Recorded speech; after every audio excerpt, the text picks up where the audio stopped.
Hello everyone, good evening, नमस्कार। कैसे हैं आप लोग? चलिए आज हम लोग बात करेंगे टेस्ट पेपर नंबर 9 के सॉल्यूशन के बारे में। ठीक है, तो ये आपके सामने टेस्ट पेपर नंबर 9 का जो है ये आंसर की है, इसको देख लीजिएगा अच्छे से। और यहाँ पे कुछ का आंसर जो है, जैसे क्वेश्चन नंबर 29 का जो आंसर है वो सी और डी दोनों है, और 31 का भी 2 ऑप्शन है, सी और ए। इसके अलावा कुछ और भी है। ठीक है, इसमें जो कॉन्सेप्चुअल क्वेश्चन है, आइए हम लोग पूरे चीज़ों को डिस्कस करते हैं ध्यान से। ठीक है, देखिए अभी तक के जितने भी आपने टेस्ट बनाए होंगे, करीब 9 सेट ये चल रहा है। ज़्यादातर जो क्वेश्चंस है वो लेवल अभी ज़्यादा डिफ़िकल्ट नहीं है। ठीक है, एक सामान्य लेवल का ही क्वेश्चन है, लेकिन थोड़ा सा उसी में ध्यान देना है आपको कि उसी में जो कॉन्सेप्ट दिया गया है उस कॉन्सेप्ट पे थोड़ा सा है ना फोकस करना है। क्योंकि बगैर कॉन्सेप्ट के अगर केवल क्वेश्चन आप बनाते रहते हैं, प्रैक्टिस करते रहते हैं, तो काफ़ी संख्या में क्वेश्चन प्रैक्टिस करने के बाद भी जो चीज़ें इम्प्रूव होने का है उतना हो नहीं पाता है। इसीलिए हमेशा कॉन्सेप्ट पे ध्यान देना ज़्यादा ज़रूरी है। ठीक है, तो ये बात थोड़ा सा ध्यान में रखिएगा। चलिए स्टार्ट करते हैं हम लोग। आज का जो पहला सवाल है, क्वेश्चन नंबर 1 से लेकर के 5 तक, वो सवाल एरर का ही है। ठीक है, देखिए क्वेश्चन जो है काफ़ी आसान है, जैसा कि आप बनाए भी होंगे। तो आइए देखते हैं हम लोग क्वेश्चन नंबर 1 क्या लिखा है, ध्यान दीजिएगा। इफ़ आई वुड रियलाइज्ड, इतना ही पढ़ने के बाद आपको कुछ समझ में आ गया होगा। इफ़ आई वुड रियलाइज्ड, है ना, what a bad shape our library is in, I would have done something to arrest the deterioration. ठीक है, आपके दिमाग में, ज़्यादातर बच्चों के दिमाग में तुरंत ये बात आया होगा कि सर यहाँ पे वुड दिया हुआ है तो वुड के साथ V1 कर देंगे। ठीक है, कई लोग दिमाग में यही आया होगा कि वुड यहाँ पे मॉडल से उसके बाद V1 कर देंगे, लेकिन वो विद्यार्थी शायद इस बात को भूल गए कि यहाँ पे इफ़ क्लाउज भी लगा हुआ है। और आप जानते हैं कि इफ़ क्लाउज में कभी भी हम लोग किसी मॉडल्स का यूज़ नहीं करते। ठीक है, इफ़ क्लाउज में क्या नहीं करते हम लोग, किसी भी मॉडल्स का यूज़ नहीं करते। ठीक है, तो केवल ए वुड देख करके यहाँ जो रियलाइज्ड दिया हुआ था, है ना, रियलाइज्ड, इसको आप अगर हम यहाँ पे रियलाइज़ कर दें, V1 फॉर्म में कर दें, ठीक है, तो इतना कर देने से आंसर सही नहीं होगा, क्योंकि यहाँ पे इफ़ क्लाउज लगा हुआ है। तो ऐसे करेक्शन आपको नहीं करना है। ठीक है, ये तरीका रॉन्ग हो जाएगा। तो सही क्या होगा भाई, अगर सेंटेंस को आप ध्यान से पढ़े होंगे तो आपको मिला होगा। ठीक है, ऐसे नहीं करना है, ये तरीका रॉन्ग है। तो करना क्या है, आप जानते हैं कि इफ़ क्लाउज जब लगा हुआ है, इफ़ क्लाउज, और अगले पोर्शन में, अगले पोर्शन का मतलब जो अगला क्लाउज है उसमें क्या दिया हुआ है, उसमें दिया हुआ है वुड हैव, है ना, यही दिया हुआ है ना।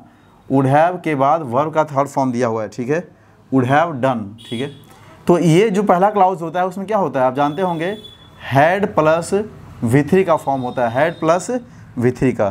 तो क्या करना है आपको, देखिए ये करेक्शन करना था, यानी जहाँ पे वुड दिया हुआ है उसको क्या करिएगा आप लोग, जहाँ पे वुड दिया था इस वुड को काट करके आप क्या करिएगा, हैड रियलाइज्ड कर दीजिएगा। ठीक है, तो ये हमारा आंसर हो जाएगा। क्योंकि कई बार आसान चक्कर में ये हम लोग आंसर कर देते हैं तुरंत, बट आंसर तो कई लोगों का सही हो जाएगा कि चलो भाई ए नंबर सही हो गया, लेकिन ये फिर कॉन्सेप्ट गलत हो जाएगा। ठीक है, तो ध्यान दीजिएगा। तो क्या हो गया, इफ़ क्लाउज में इफ़ सब्जेक्ट हैड V3, और नेक्स्ट क्लाउज जो हो गया subject would have plus V3। ठीक है, ये पास्ट की घटना को शो करने के लिए ऐसा हम लोग टर्म यूज़ करते हैं, कंडीशनल टर्म ये है। ठीक है, चलिए क्वेश्चन नंबर 2 देखिएगा क्या कह रहा है, ध्यान दीजिएगा। He has been enhanced in position as a result of his diligence and integrity. ठीक है, ध्यान दीजिएगा क्या लिखा है, ही हैज़ बीन। अब देखिए आप जानते होंगे कि किसी भी सेंटेंस में बी फॉर्म के बाद, बी फॉर्म जैसे हम कह दिए और उसके बाद वर्ब का थर्ड फॉर्म आता है, तो सेंटेंस एक्टिव होता है या पैसिव होता है। तो आप कहिएगा सर सेंटेंस पैसिव में होता है। बी फॉर्म समझ गए होंगे आप लोग, इस बी फॉर्म का मतलब होता है खुद बी, ठीक है, बीन और बीइंग, ये तीनों होता है। इसके अलावा फिर कुछ नाम और, जैसे इज़, एम, आर, वाज और वर। ठीक है, तो इज़, एम, आर, वाज, वर, इसके अलावा बी, बीन और बीइंग, ये टोटल 5 और 3 8 नाम होता है। इसके बाद जब V3 आएगा तो सेंटेंस क्या होगा, पैसिव में होगा। और पैसिव का मतलब होता है उस सेंटेंस को, ठीक है, यहाँ पे हिंदी अगर हम बोले तो क्या होता है, को। जैसे एक पत्र को लिखा गया, अ लेटर, क्या बोलेंगे, अ लेटर वॉज रिटन। ठीक है, लिखा जाता है, अ लेटर इज़ रिटन। एक पत्र लिखा जा रहा है, मतलब पत्र को लिखा जा रहा है, a letter is being written, ऐसा हम लोग यूज़ करते हैं। तो ये है। तो अगर मैं यहाँ हिंदी इसका करें तो क्या होगा, ही हैज़ बीन इन्हांस्ड, उसको इन्हांस किया गया। ठीक है, तो ये कहीं ना कहीं टर्म है किसी को किया गया नहीं, वो खुद से मतलब अपने मेहनत, डिलीजेंस का मतलब क्या होता है, अपनी मेहनत, और इंटीग्रिटी का मतलब होता है सत्यनिष्ठा। अपनी मेहनत, सत्यनिष्ठा और ईमानदारी से वो उस पोजीशन को खुद अचीव किया, ना कि उसको अचीव करवाया गया। ये पैसिव नहीं आएगा बल्कि एक्टिव सेंस में आएगा। तो कुछ करना नहीं है आपको, है ना। यहाँ जो पैसिव में दिया हुआ था, क्या दिया है, हैज़ के साथ जो बीन है, आप कुछ नहीं करेंगे, केवल क्या करेंगे, आप बीन को हटा दीजिए, ठीक है। बस यही इसमें हो जाएगा आपका आंसर, एक्टिव फॉर्म में रहने दीजिए। चलिए क्वेश्चन नंबर 3 देखिएगा, क्या लिखा है, it is I who is responsible for the delay. अब देखिए इस क्वेश्चन में ज़्यादातर लोग थोड़ा सा कंफ्यूज रहते हैं। कन्फ्यूजन क्यों होता है भाई, क्योंकि यहाँ लिखा है it is I who is responsible for the delay. दो तरह के यहाँ पे गलतियाँ हो सकती है आप लोगों को। पहली बात, स्पोकन इंग्लिश में नॉर्मली लोग बोल देते हैं इट इज़ मी, है ना, मैं हूँ ना, इट इज़ मी। बट वो स्पोकन इंग्लिश में स्लैंग के तौर पे हम लोग बोलने में यूज़ कर देते हैं, लेकिन ग्रामेटिकली क्या होता है, इट इज़ या जो भी टर्म ऐसा दिया रहेगा, इट वाज, उसके बाद हमेशा नॉमिनेटिव केस ही आता है। क्या होता है, इट इज़ या इट वाज के बाद क्या आता है, नॉमिनेटिव केस। नॉमिनेटिव कहने का मतलब हुआ सब्जेक्टिव केस होता है, ठीक है, सब्जेक्टिव केस। जैसे इट इज़ ही होगा या हिम होगा तो स्वाभाविक है ही होगा, ठीक है। इट इज़ हर होगा या शी होगा तो इट इज़ सी होगा। इट इज़ देम या इट इज़ दे तो इट इज़ दे होगा, ठीक है। तो इट इज़ या इट वाज के बाद हमेशा क्या आएगा, सब्जेक्टिव केस आएगा। एक बात ये ध्यान रखिएगा, ठीक है। दूसरी बात, जब इट इज़ या इट वाज के बाद यहाँ पे सब्जेक्टिव केस आएगा तो यहाँ पे दो चीज़ समझना है आपको। जैसे इट इज़ ही, ठीक है, यहाँ तक कोई दिक्कत नहीं आप लोगों को। उसके बाद मैं यहाँ पे लिखता हूँ एक रिलेटिव प्रोनाउन हु लिखता हूँ, ठीक है। अब देखिएगा, it is he who dot dot dot, ठीक है। उसके बाद फिर हम यहाँ लिख देते हैं गिल्टी, GUILTY, ठीक है। अब बोलिए यहाँ पे जो डॉट डॉट हमने दिया है, मतलब यहाँ फिल करना है आपको। क्या फिल करना है, दो चीज़, इज़ फिल करना है, ठीक है, और यहाँ पे आर फिल करना है या एम फिल करना है, ऐसे कुछ करना है वर्ब में। तो क्या बोलेंगे, it is he who is guilty. आप क्या करेंगे, क्योंकि यहाँ पे जो है ही के पहले वाला जो हमारा एंटीसीडेंट है उसके अनुसार आगे वर्ब होता है, ये बात आप जानते हैं, ठीक है। लेकिन ये वाला अगर केस यहाँ पे कर दें हम लोग, जैसे it is I who dash to blame, ठीक है। अब हम लोग यहाँ पे इज़ लिखते हैं और एम लिखते हैं, दो वर्ब लिखते हैं। अब बोलिए यहाँ क्या हो जाएगा, it is I who to blame, ठीक है। अब यहाँ देखिएगा, थोड़ा समझिए, यहाँ पे ये जो रिलेटिव प्रोनाउन हमारा हु है उसके पहले आने वाला एंटीसीडेंट यहाँ पे क्या है, आई है, और इस एंटीसीडेंट के अकॉर्डिंग आगे हमारा वर्ब होना चाहिए था, मतलब होना चाहिए था यहाँ पे वर्ब में एम, ठीक है। लेकिन यहाँ पे जो वर्ब होगा आपका वो होगा इज़। ऐसा क्यों होता है, क्योंकि इट इज़ आई जो है यहाँ पे क्या हो गया, एक सेपरेट सब्जेक्ट हो गया। इट इज़ आई, मैं हूँ ना, हु इज़ टू ब्लेम, जिसे ब्लेम किया गया। हमारा रिलेटिव प्रोनाउन यहाँ जो हु है, ठीक है, ये अपने साथ, ये भी क्या है, हु आप जानते हैं क्या होता है, काम करता है नॉमिनेटिव फॉर्म में, मतलब सब्जेक्टिव का काम करता है, सब्जेक्ट का काम करता है, ठीक है। तो जब ये काम करता है तो यहाँ तो चलिए भाई, हु के साथ भी आप इज का ही यूज़ करेंगे और ही के साथ भी इज का यूज़ करते हैं। अगर यहाँ हम दे कर दे, THEY दे कर दे, तो यहाँ पे फिर आपको आर करना होगा, ठीक है। क्यों, तो बोले सर हु के साथ हम लोग हु के साथ इज और आर कुछ भी यूज़ कर सकते हैं, वो डिपेंड करेगा सेंटेंस के स्ट्रक्चर के ऊपर। लेकिन किसी भी कंडीशन में आप हु के साथ एम का यूज़ कर सकते हैं क्या, नहीं कर सकते, ठीक है। क्योंकि एम का यूज हम लोग केवल एक ही सब्जेक्ट के साथ करते हैं, वो है आई है, ठीक है। तो यहाँ पे यही ध्यान रखना है आपको, it is I who dash to blame, तो यहाँ पे एम नहीं होगा बल्कि क्या होगा, इज़ होगा, ठीक है। तो यही ध्यान रखिएगा आप लोग, ये इसका एक स्पेशल केस होता है, ठीक है। अगर नॉर्मली हम लोग सेंटेंस में आई की बात करते हैं तो आई एम ही होता है, आई इज़ कभी नहीं होगा, लेकिन यहाँ पे थोड़ा ध्यान रखिएगा। तो यही सेंटेंस यहाँ दिया था, it is I who is responsible for the delay. तो दो क्लाउज यहाँ पे है, दोनों को स्प्लिट कर दीजिए आप। एक क्या करिएगा, पढ़िए देखिए इसके बाद, who is responsible for the delay, यानी डिले का मतलब देर करने के लिए कौन जिम्मेवार है, ठीक है। तो ये अलग हो गया, और इट इज़ आई, मैं हूँ ना, मतलब मैं जिम्मेवार हूँ, इसका मतलब ये कह रहा है, ठीक है। तो यहाँ पे कोई दिक्कत नहीं था सेंटेंस में, नो एरर। तो यहाँ पे दो तीन बातें ध्यान देने वाली थी, इसलिए ध्यान रखिएगा। वैसे आंसर इसका क्या हो गया, कोई दिक्कत नहीं था, नो एरर, ठीक है। चलिए इस बात को थोड़ा बढ़िया से गौर करिएगा, बहुत ध्यान रखिएगा आप लोग। आइए क्वेश्चन नंबर हम लोग 4 देखते हैं क्या कह रहा है, ठीक है। ध्यान दीजिए क्या कह रहा है क्वेश्चन नंबर 4 में, there is only one cure, ठीक है। क्या लिखा है भाई, there is only one cure, ठीक है, to the evils which newly acquired freedom, है ना, विच न्यूली एक्वायर्ड फ्रीडम, ठीक है।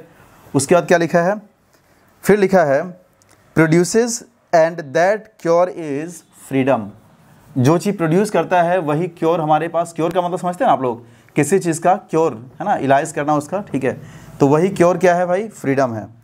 तो there is only one cure, आप जानते होंगे, पढ़े होंगे कि हम लोग रिलेटिव प्रोनाउन में जब नॉन लिविंग थिंग के बारे में बात करते हैं तो नॉन लिविंग थिंग के साथ या तो विच का यूज़ करते हैं या फिर किसका यूज़ करते हैं, दैट का यूज़ करते हैं, ठीक है।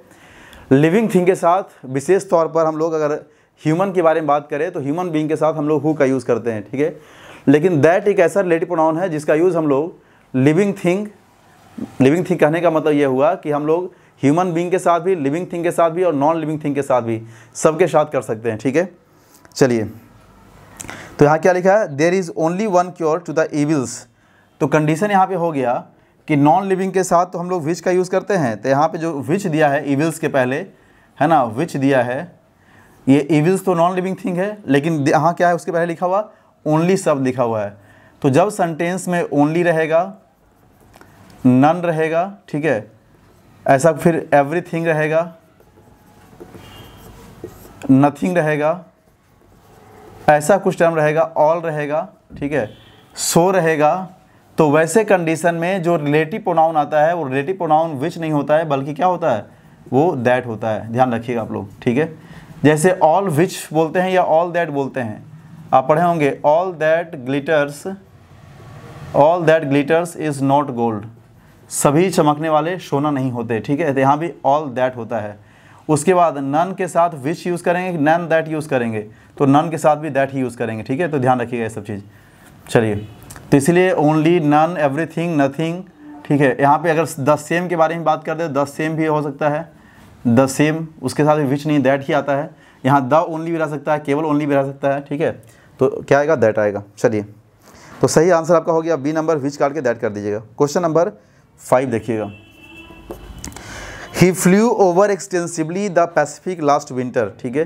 अब थोड़ा सा आपको ध्यान रखना है, फ्लू क्या है, फ्लो का सेकेंड फॉर्म है ना, फ्लू, और क्या होता है, फ्लोन, ठीक है, यही होता है ना, नहीं ये नहीं होता है, ये थोड़ा मिस्टेक हो गया, देखिए ये होता है फ्लाई, फ्लू और फ्लोन, ये होता है FLOW, फ्लो, फ्लोड और फ्लोड। ये मैं बताना जरूरी से समझ रहा हूँ क्योंकि यहाँ भी आप लोग कंफ्यूज करते हैं काफ़ी। इस फ्लाई का मतलब उड़ना वाला होता है, तो उड़ने का जो मीनिंग बनता है वो होता है फ्लू, फ्लोन, और फ्लो मतलब होता है बहना, जैसे नदी का बहना, तो वहाँ होता है फ्लो, फ्लोड और फ्लोड। कई बार गलती कर देता है ऐसे, जैसे नदियाँ, अभी बिहार में बहुत सारी नदियाँ क्या है, काफ़ी ओवरफ्लो है, तो वहाँ लिख देगा द रिवर हैज़ ओवरफ्लोन कर देगा, जो गलत है, the river has overflowed, flowed, ठीक है, ये वाला। और उड़ने वाला सेंस में क्या होता है, फ्लाई, फ्लू, फ्लोन होता है। चलिए, ये तो बात की बात थी। फिर आप जानते होंगे कॉन्सेप्ट में कि मेन वर्ब के बाद, किसी भी मेन वर्ब के बाद उसको क्वालिफाई करने के लिए क्या आता है, एडवर्ब आता है। क्या आता है, एडवर्ब आता है। तो यहाँ क्या हो जाएगा, ही फ्लू एक्सटेंसिवली, तो पोजीशन यहाँ क्या हो जाएगा, ही फ्लू, यहाँ प्रीपोजिशन दे दिया है तो पहले आप एडवर्ब का यूज़ करिएगा ना, फ्लो एक्सटेंसिवली, एडवर्ब आएगा।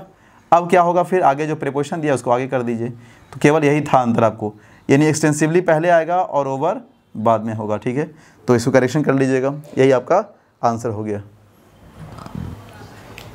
चलिए, इस पांचों क्वेश्चन में किसी को कोई डाउट, ठीक है, आगे बढ़ते हैं हम लोग क्वेश्चन नंबर 6 को देखते हैं, ठीक है। तो ये सब बहुत बारीकी से क्वेश्चन देखना है, ध्यान देना है इसको, ठीक है। क्वेश्चन नंबर 6 में कह रहा था यहाँ पे, the student was punished for his, student को पनिश किया गया। देखिए, स्टूडेंट वाज पनिश्ड, पैसिव में दिया हुआ सेंटेंस है ना, तो किसी भी स्टूडेंट को पनिश किस लिए किया जाता है, अच्छा काम के लिए, बुरा काम के लिए, तो स्वाभाविक है बुरे काम के लिए किया जाएगा, ठीक है। तो यहाँ क्या हो जाएगा बताइए, इम्प्रूडेंस है, प्रूडेंस है, क्लीमेंसी है, मॉडेस्टी है, तो 3 ऑप्शन जो है वो पॉजिटिव है, एक ही ऑप्शन नेगेटिव है, तो यहाँ सही आंसर क्या हो गया, ए नंबर, इम्प्रूडेंस। इम्प्रूडेंस का मतलब ही होता है उदंडता, क्या होता है भाई, उदंडता, उसको उदंडता के लिए पनिश किया गया। जबकि प्रूडेंस का मतलब समझदारी होता है, जानते हैं आप लोग, प्रूडेंस का मतलब क्या होता है, समझदारी होता है। और अगर बात करें हम लोग क्लीमेंसी, क्लीमेंसी मतलब होता है दया, क्लीमेंसी का मतलब क्या होता है, दया होता है, सहानुभूति होता है। और मोडेस्टी मतलब विनम्र होता जानते हैं आप लोग, ठीक है। चलिए, my father was to push the heavy door. मेरे पिताजी इतने कमज़ोर हैं कि दरवाज़ा वो खींच नहीं सकते, ठीक है। तो आप जानते हैं, देखिए टू पुश का मतलब टू V1 हो गया, और ये टू के बाद क्या होता है, एडवर्ब होता है। ऐसा पढ़े हैं आप लोगों ने रिमूव टू में, टू प्लस एडवर्ब या एडजेक्टिव प्लस टू प्लस क्या V1, ऐसा पढ़े होंगे आप लोग, ठीक है। यहाँ एडजेक्टिव लिखिए, तो to plus adjective plus to plus V1। जैसे बोलते हैं the tree is too high to climb, पेड़ इतना ऊंचा है कि चढ़ नहीं सकते, ठीक है। तो इसीलिए यहाँ क्या हो जाएगा, टू, अब दरवाज़ा खींच नहीं सकते मतलब क्या है, कमज़ोर हैं। तो कमज़ोर का स्पेलिंग एक ही दिया था यहाँ पे, फीबल, ठीक है, बी नंबर इसका आंसर। हाँ, इसमें एक ऑप्शन और देखिएगा, सी नंबर में फ्रेजाइल। फ्रेजाइल का मतलब नाजुक होता है, लेकिन वो वस्तु के लिए यूज़ करते हैं, मनुष्य के लिए नहीं यूज़ करेंगे हम लोग। फ्रेजाइल का मतलब होता है क्षणभंगुर टाइप का, जो आसानी से टूट जाए, ब्रिटल टाइप का, ठीक है। तो इसीलिए ध्यान रखिएगा। चलिए, the flood damage the books so much that it was impossible to them, ठीक है। बाढ़ आ जाने से सारी किताबें जो है इस तरीके से नष्ट हो गई, मतलब डैमेज कर दिया, ये असंभव है फिर से उसको क्या करना, प्राप्त कर पाना, रिकवर कर पाना। तो किसी चीज़ को जब हम फिर से प्राप्त करते हैं उसको क्या बोलते हैं, रिट्रीव बोलते हैं। रिट्रीव का मतलब होता है पुनः प्राप्त करना। क्या होता है इसका मतलब, पुनः प्राप्त करना, रिट्रीव। तो इसका भी सही आंसर हो गया ए नंबर। बाकी ऑप्शन देखिए, रिट्रेस का मतलब होता है अपने कदम को वापस लेना, वापस खींचना। रिट्रैक्ट मतलब होता है पीछे हटना, ठीक है, वही बात हो गया। रिट्रीट का ही मतलब होता है पीछे हटने के सेंस में ही, ठीक है। चलिए आगे देखिए, उसके बाद क्वेश्चन नंबर 9 देखिएगा, his bungalow went through a क्या मेक। अब थोड़ा समझिए यहाँ पे, देखिए मेक, अब यहाँ जो मेक के साथ 2-3 प्रीपोजिशन ध्यान रखिएगा। नॉर्मली क्या क्या जो इंपॉर्टेंट है, मेक फॉर का मतलब होता है किसी निश्चित डायरेक्शन में जाना, ठीक है। टू गो टुवर्ड्स, ठीक है, to go towards a place, किसी स्थान की ओर जाना, मेक फॉर का मतलब। उसके बाद फिर मेक आउट का मतलब होता है टू अंडरस्टैंड, किसी बात को समझना। मेक आउट मतलब क्या होता है भाई, समझना होता है। और एक होता है मेक ओवर का मतलब होता है रिकंस्ट्रक्ट करना। क्या करना, रिकंस्ट्रक्ट का मतलब ही होता है पुनर्निर्माण करना। क्या करना भाई, पुनर्निर्माण करना, ठीक है, रिकंस्ट्रक्ट का मतलब। चलिए ध्यान रखिए इसको। तो ये हो गया। तो बताइए बंगला जो है वो क्या होगा, बंगले को क्या करेंगे आप, रिकंस्ट्रक्ट करेंगे, मतलब मेक ओवर करेंगे। तो सही आंसर हो गया सी नंबर। और मेकअप तो सीधे आप जानते होंगे, ठीक है, मेकअप। चलिए, this auspicious beginning dash well for a successful completion of our projects. तो ये भी ध्यान रखिएगा, ये बहुत अच्छा मीनिंग है। ऑगर्स, ये जो मीनिंग होता है, ये सब मैं डायरेक्ट इसलिए आपको बता दे रहा हूँ चीज़ें, क्योंकि ये सब कोलोकेटेड वर्ड है, फिक्स है। ऑगर्स वेल फॉर, ठीक है। तो ये कोलोकेटेड वर्ड हो गया। ऑगर्स वेल का मतलब होता है शुभ संकेत होना। क्या होता है इसका मतलब, शुभ संकेत, ठीक है। तो ये फिक्स मीनिंग था, इसलिए सही आंसर इसका हो जाएगा सी नंबर। कुछ आंसर देखिए डायरेक्ट ऐसे केवल याद इसलिए हो जाता है क्योंकि जब बार बार चीज़ों को पढ़ेंगे आप तो फिर उसको रटना नहीं पड़ेगा, ठीक है। वो अपने आप चीज़ें बार बार आपको स्मरण हो जाएगा, याद हो जाएगा, राइट। चलिए, जबकि बी नंबर था दिया हुआ आर्ग्यू मतलब जानते हैं क्या होता है, तर्क वितर्क करना होता है, बहस करना होता है, ठीक है। आइए आगे देखते हैं हम लोग। क्वेश्चन नंबर 11 जो दिया है 11 13, वो क्या है, सिनोनिम देना है। तो ये सब काफ़ी आसान सब वर्ड मीनिंग है, कोई दिक्कत है नहीं इसमें, ठीक है।